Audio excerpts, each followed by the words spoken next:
লন্ডনে চিকিৎসারত সাবেক প্রধানমন্ত্রী ও বিএনপির চেয়ারপারসন বেগম খালেদা জিয়াকে দেখতে সেখানে পৌঁছেছেন দলটির স্থায়ী কমিটির সদস্য মির্জা আব্বাস।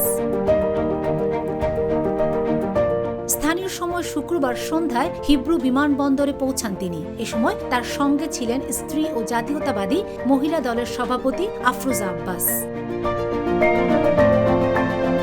বিমানবন্দরে যুক্তরাজ্য বিএনপির সভাপতি এম এ মালিক ও সাধারণ সম্পাদক কয়সর এম আহমেদ তাকে ফুল দিয়ে শুভেচ্ছা জানান।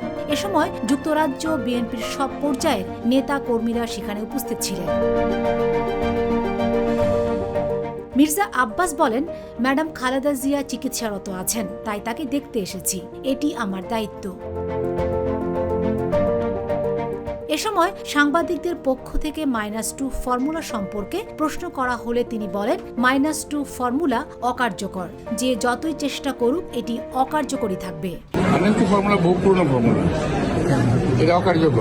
উল্লেখ্য, যুক্তরাষ্ট্রের নবনির্বাচিত president Donald Trump national prayer ব্রেকফাস্টে যোগদানের জন্য বিএনপির ভারপ্রাপ্ত চেয়ারম্যান তারেক রহমান সহ দলটির শীর্ষ নেতাদের আমন্ত্রণ জানিয়েছেন। Fatema Shilu, GTV news.